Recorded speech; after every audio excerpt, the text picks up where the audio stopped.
جہاں میں جز تیرے جلووں کے چار سو کیا ہے۔ السلام علیکم ورحمۃ اللہ وبرکاتہ۔ ان الحمد لله نحمده ونستعينه ونستغفره ونؤمن به ونتوكل عليه ونعوذ بالله من شرور انفسنا ومن سيئات اعمالنا، من يهده الله فلا مضل له ومن يضلل فلا هادي له، واشهد ان لا اله الا الله وحده لا شريك له، واشهد ان محمدا عبده ورسوله، اما بعد فان اصدق الحديث كتاب الله، وخير الهدي هدي محمد صلى الله عليه وسلم، وشر الأمور محدثاتها، وكل محدثة بدعة، وكل بدعة ضلالة، وكل ضلالة في النار. أعوذ بالله من السميع العليم من الشيطان الرجيم، من همزه ونفخه ونفثه، بسم الله الرحمن الرحيم. قال جل وعلا في موضع آخر: قل إن صلاتي ونسكي ومحياي ومماتي لله رب العالمين لا شريك له وبذلك أمرت وأنا أول المسلمين. وقال عليه الصلاة والسلام في موضع آخر: يرحم الله أم إسماعيل لو تركت زمزم، أو قال لو لم تغرقوا من الماء لكانت زمزم عينا معينا. وقال عليه الصلاة والسلام في موضع آخر: لعن الله من ذبح لغير الله. رواه مسلم. رب اشرح لي صدري ويسر لي أمري واحلل عقدة من لساني يفقهوا قولي، رب زدني علما، رب زدني علما. الله أكبر، الله أكبر، لا إله إلا الله، والله أكبر، الله أكبر ولله الحمد. الله أكبر كبيرا والحمد لله كثيرا وسبحان الله بكرة وأصيلا. حضرات گرامی، معزز سامعین کرام، دینی اور ملی بھائیوں، دوستوں اور بزرگوں، پردہ نشی خواتین، میری ماں اور بہنوں، اللہ رب العالمین کا لاکھ لاکھ شکر، اس کا احسان اور کرم ہے کہ اس نے ہمیں اس مجلس کے اندر ہم سب کو اکٹھا کیا۔ عید الاضحیٰ کے موقع پر ہم سب کو اللہ رب العالمین اپنی خوشحالی کا اظہار کرنے کے لیے ہم سب کو اس عیدگاہ کے اندر، اس مجمع کے اندر اکٹھا کیا۔ بعد ہو لاکھوں کروڑوں درود و سلام کا نذرانہ پیش ہو تمام انبیاء کرام پر، خاص کر کے ہمارے آخری نبی تاجدار مدینہ خاتم الانبیاء محمد عربی صلی اللہ تعالی علیہ وسلم پر، جنہوں نے ہماری خاطر مصیبتوں کو، تکلیفوں کو جھیلا، برداشت کیا۔ دوستوں اور بزرگوں، آج عید الاضحیٰ کے موقع پر میں آپ لوگوں کے سامنے کچھ باتیں عرض کرنے کی کوشش کروں گا۔ آج 25 ستمبر 2015 ہے اور عربی تاریخ 10 ذی الحجہ 1435۔ حضرت ابراہیم علیہ السلام کون ہیں، ان کی تعریف اللہ رب العالمین نے قرآن کریم کے اندر کیا کی ہے، ان کی فضیلت کیا بیان کی ہے، میں بہت ہی مختصر انداز میں آپ لوگوں کے سامنے پیش کرنے کی کوشش کروں گا، کیونکہ وقت بہت کم ہے اور ابھی سب لوگوں کو قربانی کرنی ہے۔ اسی لیے میں آدھے گھنٹے کے اندر اندر اپنے موضوع کو مکمل کرنے کی کوشش کروں گا۔ اللہ رب العالمین سے دعا کرتا ہوں کہ اللہ رب العالمین ہم کو حق سچ بیان کرنے کی توفیق عطا فرما۔ اللہ رب العالمین سب سے پہلے کہنے والے کو، پھر تمام سامعین اور سامعات کو کتاب و سنت کے مطابق عمل کرنے کی توفیق عطا فرما، آمین یا رب العالمین۔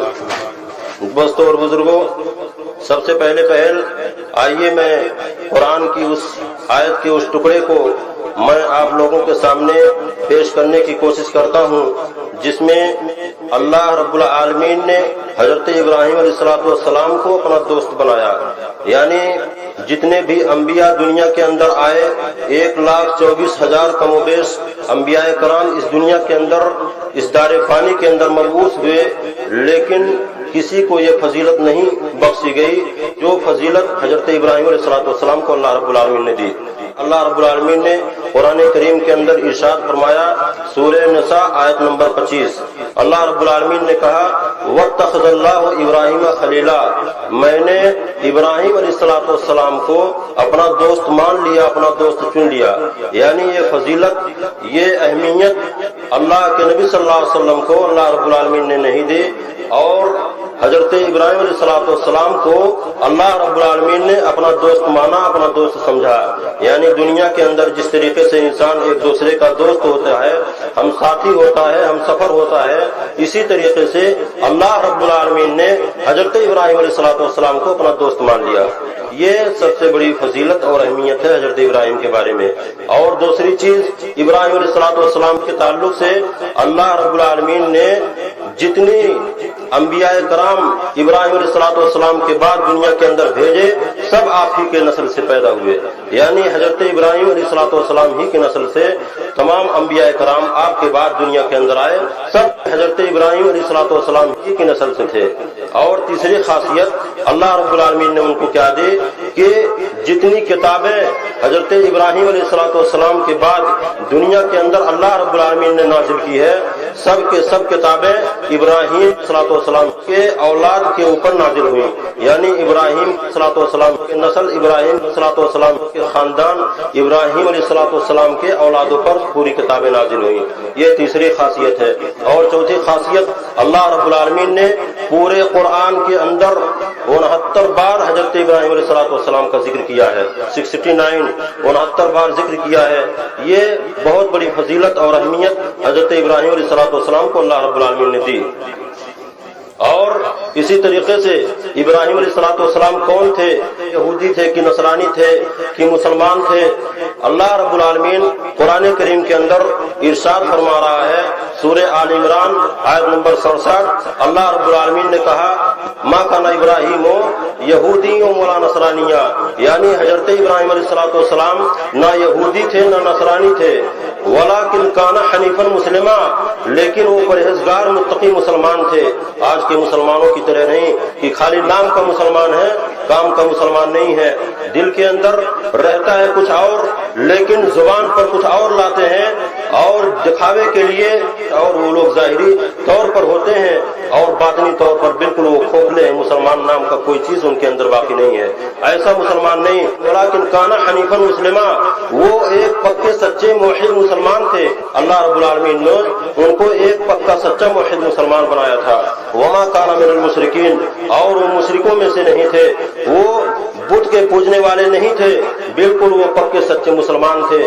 ان کے باپ آزر وہ بتوں کی پوجا کرتا تھا، بتوں کو بنا بنا کر کے بازاروں میں بیچا کرتا تھا، لیکن انہی کی اولاد حضرت ابراہیم علیہ السلام اللہ رب العالمین کے سب سے برگزیدہ بندے اور موحد مسلمان گزرے۔ یہ حضرت ابراہیم علیہ السلام کی فضیلت ہے۔ اور آگے اللہ رب العالمین سورہ نجم آیت نمبر 37 میں ارشاد فرماتا ہے، وہ ابراہیم الذی وفا، حضرت ابراہیم علیہ السلام کو اللہ رب العالمین نے بہت زیادہ آزمایا۔ جتنی آزمائش حضرت ابراہیم علیہ السلام کو اللہ رب العالمین نے دی، اتنی زیادہ آزمائش اور کسی انبیاء کرام کو اللہ رب العالمین نے نہیں دی، لیکن سب سے زیادہ حضرت ابراہیم علیہ السلام اللہ رب العالمین کے وفادار نکلے۔ وہ ابراہیم الذی وفا، اللہ رب العالمین کی جتنے حکم حضرت ابراہیم کے اوپر لاگو ہوئی، ہر حکم اللہ رب العالمین کی بجا آوری کے لیے انہوں نے، یہاں تک کہ اپنے بیٹے حضرت اسماعیل کی قربانی تک دینے کے لیے تیار ہو گئے۔ میں آپ کو کچھ باتیں پیش کرنے کی کوشش کروں گا، یہ کوئی کہانی، کوئی قصہ نہیں ہے کہ ہم یہ بات سن لیں اور اس کو بھول جائیں۔ حضرت ابراہیم علیہ السلام اور اسماعیل کے درمیان کیا کیا باتیں ہوئیں، وہ لوگ کیسے کیسے کام کیے، اور کیا کیا حکم اللہ رب العالمین کا وہ لوگ مانے، پورے طور پر قرآن کریم کے اندر اللہ رب العالمین نے نازل کی ہے۔ سورہ صافات آیت نمبر 99 سے لے کے 107 تک اللہ رب العالمین نے قرآن کریم کے اندر ارشاد فرمایا، وقال انی ذاہب الی ربی سیہدین۔ حضرت ابراہیم علیہ السلام نے کہا کہ جب اللہ رب العالمین نے ہمیں یہ حکم دیا ہے کہ اپنے وطن کو، اپنے آبائی وطن کو چھوڑ کر کسی دوسرے ملک میں چلے جاؤ، اللہ ربی سیہدین، تو اللہ رب العالمین ہماری رہنمائی کرے گا، اللہ رب العالمین ہم کو ہدایت دے گا۔ چنانچہ اللہ رب العالمین آگے ارشاد فرماتا ہے، رب حب لی من الصالحین، جب جب حضرت ابراہیم علیہ السلام نے اپنے آبائی وطن کو چھوڑا تو عراق سے جب ملک شام گئے تو اللہ رب العالمین سے حضرت ابراہیم علیہ السلام نے دعا مانگی، رب حب لی من الصالحین، کہ اے میرے رب، اے میرے پروردگار عالم، مجھے تو نیک اولاد عطا کر۔ ابراہیم علیہ السلام کی عمر اس وقت کیا تھی؟ 80 برس کی تھی۔ 80 برس کا بڈھا جو بالکل لاٹھی لے کے چلتا ہے، اللہ رب العالمین سے حضرت ابراہیم علیہ السلام نے 80 برس کی عمر میں دعا کی کہ اے میرے پروردگار عالم، مجھے نیک اولاد عطا کر۔ 80 سال کے وہ ہو گئے حضرت ابراہیم علیہ السلام۔ اللہ رب العالمین نے ان کی دعا کو قبول کر لیا، ان کی دعا قبول کر لی۔ فبشرناہ بغلام حلیم، اللہ رب العالمین نے کہا اے ابراہیم، میں تم کو بردبار بیٹے کی خوشخبری دیتا ہوں ہمارے بیوی حضرت حاجرہ کے بطن سے۔ یہی نہیں بلکہ حضرت ابراہیم علیہ السلام نے خواب میں دیکھا، انبیاء کی خواب وحی کے مانند ہوا کرتی تھی۔ جتنے بھی انبیاء کرام دنیا کے اندر گزرے، کوئی بھی خواب دیکھتے تھے، پورے خواب ان کے وحی ہوتے تھے، یعنی وہ سچے ہوتے تھے، اس میں کوئی شک اور شبہ نہیں ہوا کرتا تھا۔ اللہ رب العالمین نے قرآن کریم کے اندر ارشاد فرمایا کہ فبشرناہ بغلام حلیم، اللہ رب العالمین نے کہا میں تم کو ایک بردبار بیٹے کی خوشخبری دیتا ہوں۔ اس کے بعد اللہ رب العالمین نے آگے ارشاد فرمایا فلما بلغ معه السعي قال يا بني اني ارى في المنام، حضرت ابراہیم نے کہا کہ اے میرے بیٹے، اے میرے ہونہار بیٹے، میں نے خواب میں دیکھا ہے کہ میں تم کو ذبح کر رہا ہوں، میں تمہاری گردن کو الگ کر رہا ہوں، میں نے خواب میں دیکھا ہے۔ انی ارى في المنام انی اذبحک فانظر ماذا ترى، اے اسماعیل، اے میرے بیٹے، بتا تمہاری کیا رائے ہے، تمہارا کیا حکم ہے، میں تم کو ذبح کروں یا نہ کروں۔ اللہ رب العالمین نے مجھے خواب میں دکھایا ہے کہ میں اپنے بیٹے اسماعیل کو ذبح کروں، تمہاری کیا رائے ہے؟ حضرت اسماعیل علیہ السلام نے کہا یا ابت افعل ما تؤمر ستجدنی ان شاء اللہ من الصابرین، اے میرے ابو جان، اللہ رب العالمین کی طرف سے جو آپ کو حکم ملا ہے اس کو آپ کر گزرے، اس کو آپ بالکل کر گزرے، اللہ رب العالمین کا حکم مانے۔ ستجدنی ان شاء اللہ من الصابرین، بے شک آپ مجھے صبر کرنے والوں میں سے پائیں گے۔ آج کے باپ ایسے ہیں کہ چوراہے پہ گھومتے ہیں، نہ نماز کا خیال ہے، نہ روزے کا خیال ہے، نہ کوئی عبادت کا خیال ہے، بہت ہی غرور کے ساتھ، بہت ہی گھمنڈ کے ساتھ سڑکوں پر پھرا کرتا ہے آوارہ کتوں کی طرح۔ اور اسی طریقے سے ایک بیٹا بھی باپ کے سامنے سگریٹ پیتا ہے، گٹکا کھاتا ہے۔ اگر باپ سگریٹ پیتا ہے تو بیٹا اس سے بھی زیادہ نشہ کرتا ہے، وہ گانجا بھانگ دھتور پینا شروع کر دیتا ہے، یعنی باپ سے زیادہ 10 گنا بیٹا ہے۔ اور ابراہیم علیہ السلام اور اسماعیل علیہ السلام کے بارے میں اللہ رب العالمین کیا بیان کر رہا ہے؟ اللہ رب العالمین نے کہا کہ اسماعیل کو تم ذبح کرو، حضرت ابراہیم کو حکم دیا، حضرت ابراہیم نے اپنے بیٹے کی رائے مانگی، حضرت اسماعیل نے اپنے باپ کو کہا کہ اے میرے باپ، آپ کو جو حکم ملا ہے وہ آپ کر گزریے، ستجدنی ان شاء اللہ من الصابرین، اور قریب آپ مجھے صبر کرنے والوں میں سے پائیں گے۔ آگے اللہ رب العالمین نے ارشاد فرمایا فلما اسلم وتلہ للجبین، حضرت ابراہیم علیہ السلام حضرت اسماعیل کو نہلا دھلا کر کے مینا کی طرف لے کے گئے، مینا کی طرف لے کے گئے، اور مینا کے قریب ایک جمرات نام کا ایک وادی ہے، ایک پہاڑی ہے، وہاں پر حضرت ابراہیم علیہ السلام نے اپنے بیٹے کو لٹا دیا۔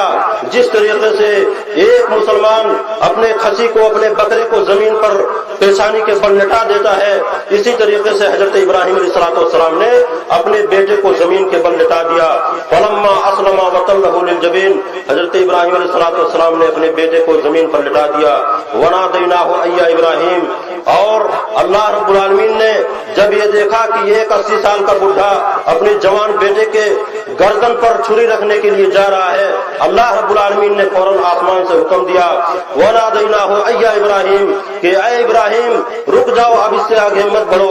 وَنَادَيْنَاهُ أَيَّا إِبْرَاهِيمُ قَدْ صَدَّقْتَ الرُّؤْيَا إِنَّا كَذَلِكَ نَجْزِي الْمُحْسِنِينَ، بے شک تم نے اپنے خواب کو سچ کر دکھایا، تم کو جو بھی حکم ملتا ہے وہ کر گزرنے کے لیے تیار ہو جاتے ہو۔ قَدْ صَدَّقْتَ الرُّؤْيَا، بے شک تم نے اپنے خواب کو سچ کر دکھایا۔ إِنَّا كَذَلِكَ نَجْزِي الْمُحْسِنِينَ، بے شک ہم شکر گزار بندوں کو ایسے ہی بدلہ دیتے ہیں۔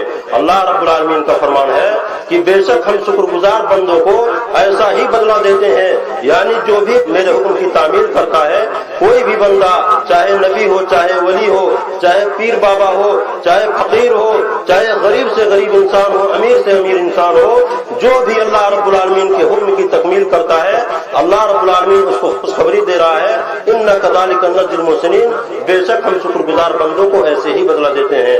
اللہ رب العالمین آگے ارشاد فرما رہا ہے، ان ھذا لہو البلاغ المبین، اللہ رب العالمین آگے ارشاد فرما رہا ہے کہ اے ابراہیم، یہ تمہارے لیے بہت بڑی آزمائش تھی، یہ تمہارے لیے ایک بہت بڑی آزمائش ہے، اس سے بڑھ کر کے آزمائش دنیا کے اندر اور کوئی آزمائش نہیں ہو سکتی ہے کہ ایک باپ اپنے بیٹے کے گردن پہ رکھ کر کے چھری ذبح کرنا چاہے، اس سے بڑی آزمائش اللہ رب العالمین اور کوئی آزمائش نہیں دے سکتا ہے۔ چھوٹی چھوٹی آزمائشوں میں ایک انسان کامیاب نہیں ہو پاتا ہے، لیکن حضرت ابراہیم علیہ السلام کو دیکھیے کہ وہ اپنے بیٹے کو ذبح کرنے کے لیے جا رہے تھے، اللہ رب العالمین کا حکم ملا تھا۔ اب اخیر میں اللہ رب العالمین سے دعا کرتا ہوں کہ اللہ رب العالمین ہم سب کا ٹھکانہ جنت الفردوس بنا۔ اللہ رب العالمین جب ہمارا خاتمہ ہو تو کلمہ توحید لا الہ الا اللہ محمد رسول اللہ صلی اللہ علیہ وسلم پر ہو، آمین۔ وآخر دعوانا ان الحمدللہ رب العالمین، وصلی اللہ تعالی علی خیر خلقہ محمد وآلہ وصحبہ اجمعین برحمتک یا ارحم الراحمین۔ ہاتھ اٹھا کے دعا کیجیے۔ اللهم صل على محمد وعلى آل محمد كما صليت على إبراهيم وعلى آل إبراهيم إنك حميد مجيد. اللهم بارك على محمد وعلى آل محمد كما باركت على إبراهيم وعلى آل إبراهيم إنك حميد مجيد. ربنا آتنا في الدنيا حسنة وفي الآخرة حسنة وقنا عذاب النار. ربنا آتنا في الدنيا حسنة وفي الآخرة حسنة وقنا عذاب النار. ربنا آتنا في الدنيا حسنة وفي الآخرة حسنة وقنا عذاب النار. ربنا اغفر لي ولوالدي وللمؤمنين يوم يقوم الحساب. ربنا اغفر لي ولوالدي وللمؤمنين يوم يقوم الحساب. ربنا انفسنا اے اللہ ہم سے جو کچھ خطائیں اور غلطیاں ہوئی ہیں اللہ رب العالمین تو اس کو معاف فرما دے. اللہ رب العالمین تو ہماری نمازوں کو قبول فرما. اللہ رب العالمین تو ہمارے صدقات خیرات کو قبول فرما. اللہ رب العالمین تو ہم سب کے گردنوں کو جہنم کی آگ سے حرام کر دے. اللہ رب العالمین تو ہم سب کے گردنوں کو جہنم کی آگ سے دور کر دے. اللہ رب العالمین ہم تمام امت مسلمہ کا جب خاتمہ ہو تو کلمہ توحید لا الہ الا اللہ محمد رسول اللہ صلی اللہ علیہ وسلم پر ہو. اللہ رب العالمین ہم تمام امت مسلمہ کا جب خاتمہ ہو تو کلمہ توحید پر ہو. اللہ رب العالمین ہمیں زیادہ سے زیادہ عبادت کرنے کی توفیق عطا فرما. اللہ رب العالمین ہم تمام امت مسلمہ کو سیدھے راستے پر چلنے کی توفیق عطا فرما. اللہ رب العالمین ہم تمام امت مسلمہ کا دل اپنی طرف موڑ دے. اللہ رب العالمین جتنے بھی ہمارے مسلمان مائیں اور بہنیں، جتنے بھی ہمارے مسلمان بھائی اور باپ یہاں پہ بیٹھے ہوئے ہیں، اللہ رب العالمین ہم تمام مسلمانوں کے دعا کو قبول و مقبول فرما. اللہ رب العالمین اس عیدگاہ کے اندر جتنے بھی مسلمان بیٹھے ہوئے ہیں، جتنی بھی مائیں اور بہنیں بیٹھی ہوئی ہیں، اللہ رب العالمین ان سب کا آنا یہاں پہ قبول و مقبول فرما. اللہ رب العالمین ہم تمام امت مسلمہ کو 5 وقت نماز پڑھنے کی توفیق عطا فرما. اللہ رب العالمین ہم تمام امت مسلمہ کو 5 وقت نماز پڑھنے کی توفیق عطا فرما. اللہ رب العالمین ہم تمام امت مسلمہ کو 5 وقت نماز پڑھنے کی توفیق عطا فرما. اللہ رب العالمین ہم تمام امت مسلمہ کو زیادہ سے زیادہ عبادت کرنے کی توفیق عطا فرما. اللہ رب العالمین ہم تمام امت مسلمہ کو زیادہ سے زیادہ عبادت کرنے کی توفیق عطا فرما. ربنا ظلمنا انفسنا وان لم تغفر لنا وترحمنا لنكونن من الخاسرين. ربنا ظلمنا انفسنا وان لم تغفر لنا وترحمنا لنكونن من الخاسرين. ربنا ظلمنا انفسنا وان لم تغفر لنا وترحمنا لنكونن من الخاسرين. ربنا تقبل منا انك انت السميع العليم وتب علينا انك انت التواب الرحيم. وصلى الله تعالى على خير خلقه محمد وآله وصحبه اجمعين. السلام عليكم ورحمة الله وبركاته.